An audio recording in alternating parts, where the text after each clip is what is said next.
folks, I'm Tom Vasel. Welcome to Look Back. This is a video where I take a look at the reviews I did a year, 5 years, and 10 years ago, and tell you what I think about those games now. There was a lot of them, so we better get started with a year ago. First, we'll start with Banana Boats. This was not really it looked really cool, like big giant monkeys climbing a skyscraper and fighting each other, and yay, dice, and it was so random. And so it was boring. A game where you run around and hit each other, fighting like on a skyscraper should be more exciting than this game was. Camel Up Cards. This was a game that I really thought I would like more. It's the card game version of Camel Up, but the board game is just superior in every way. It felt a little bit more complex than the board game. For a card game, it should have been simpler and faster. Then we have Monster Chase. This is a kid's game. There might be monsters under bed, a little bit of memory, but the whole silly monster under the bed thing, I think, will appeal to a lot of kids. And speaking of kids' games, then we have Gogo Little Penguin. This is one where you're trying to move penguins around on different objects. A nice big chunky bits type game for the little ones. Snake Oil. Now, Snake Oil, unfortunately, it was probably the last game, I think, from Out of the Box Publishing. It's now, I think, Mattel has Snake Oil. Snake Oil is a fine game where you're trying to sell something to someone else, and I like it okay. The fact is, it's just really, there are other games that I think do it better. Then we have Maduris. Now, Maduris was from Hobbits in their family game line, although this one's a little heavier. I mean, the rules aren't that heavy, but the complexities as you move around the board and try to build things in different spots and get points for being next to other things, it's cool. The components are great and everything. I do wonder if it might be forgettable as time goes by.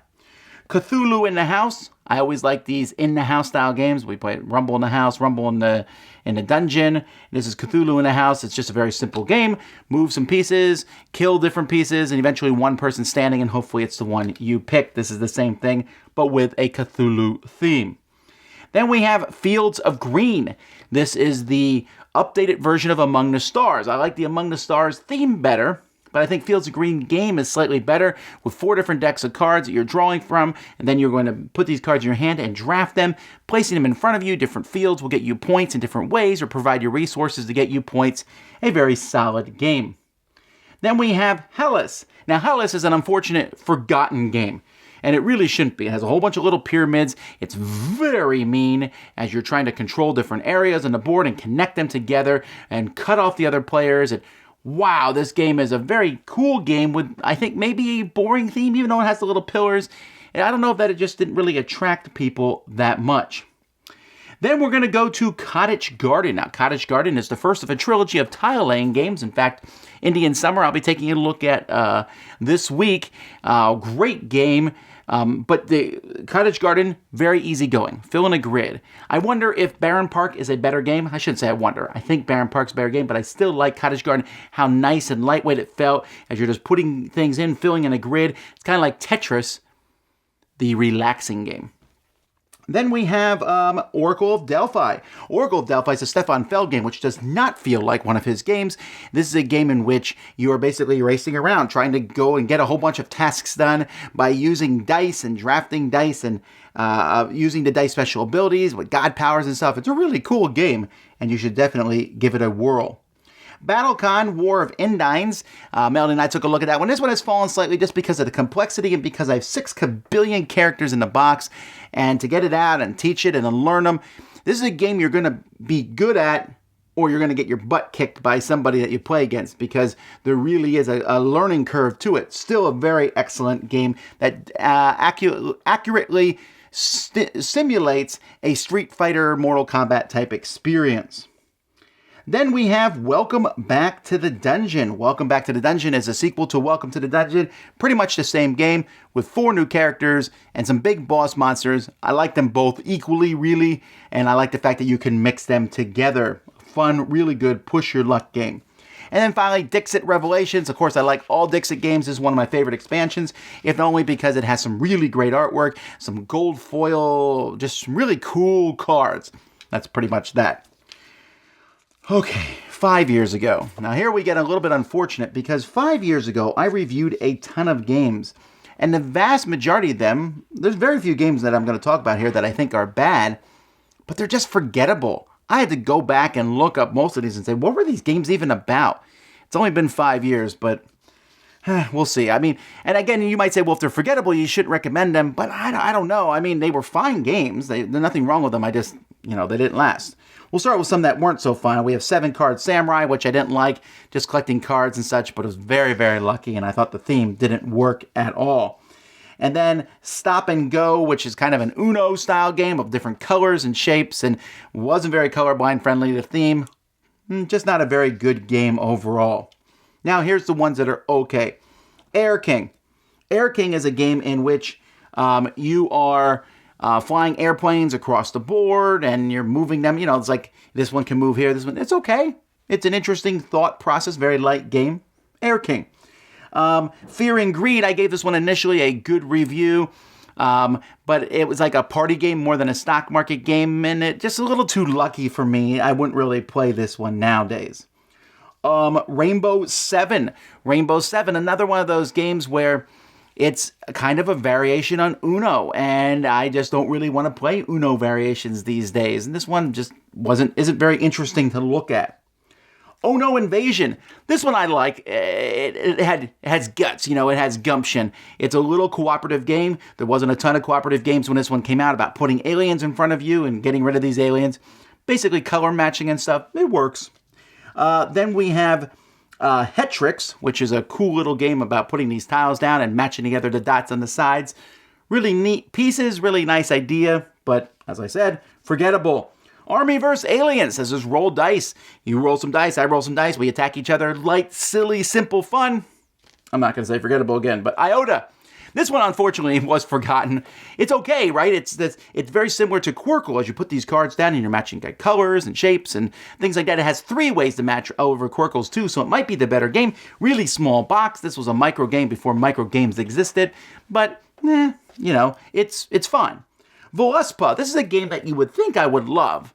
The expansion makes it a little bit better. As you put down tiles, you're placing tiles on the board, and depending on how you place them, you're going to get points. You might get some points if you have 2 tiles at the end of a row. It might be next to other ones. You have to keep looking up at the sheet, though, what everything means, what all the tiles do. The artwork is great, but it's just merely okay. This seems to be the theme of today.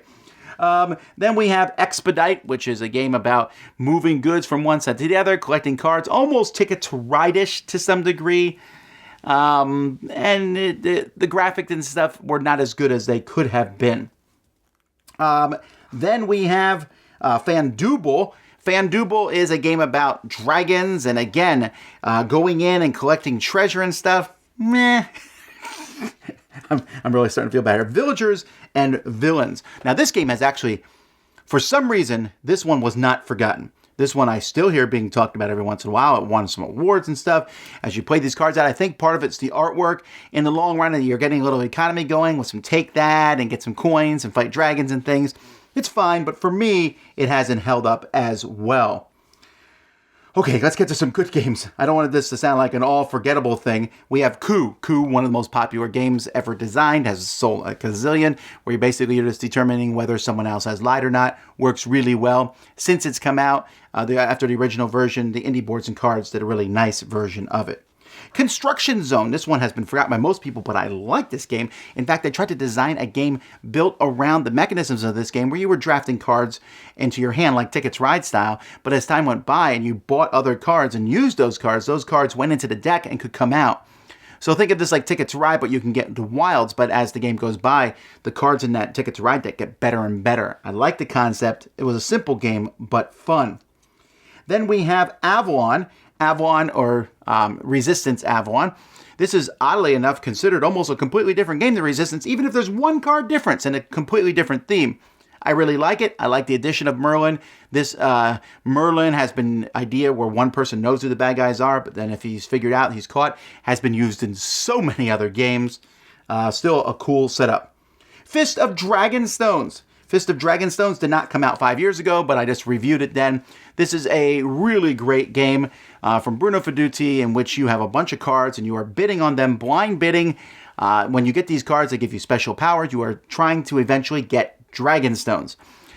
The game has aged somewhat. It doesn't land quite as good. It could be streamlined a bit, I think, for the future, but there's a lot of cool concepts to this game, and for me, for a while, I wanted to play it over Citadels. All right, let's take a look now at games from 10 years ago. We have Simbataka. This is a thing with symbols and really just not worth your time. So don't even worry about it. Rattlesnake City. If you look at this, you're like, wow, the artwork looks great. It's done by the same artist who did the initial Cashing Guns artwork. Has a Wild West theme, but most of the cards do the same thing. It doesn't have really any theme in it at all, which is really unfortunate with a lot of luck. And Pedal Power. Now, interestingly enough, I thought when I first played Pedal Power, this might be another Ticket to Ride. It's close. It's the idea of pedaling across America and seeing things. Really good idea. The problem is that it never really caught on. They never came out with a really good edition of it. The components probably could have been better as time has gone by. That was not the most pleasant of look-backs, but you know what? There are still some great games that I did look back at here, like Coup and Fist of Dragonstones and things. Games that still hold up well today. Let's see how well the games of this week hold up in our next look back. I'm Tom Vasel, and you've been watching The Dice Tower.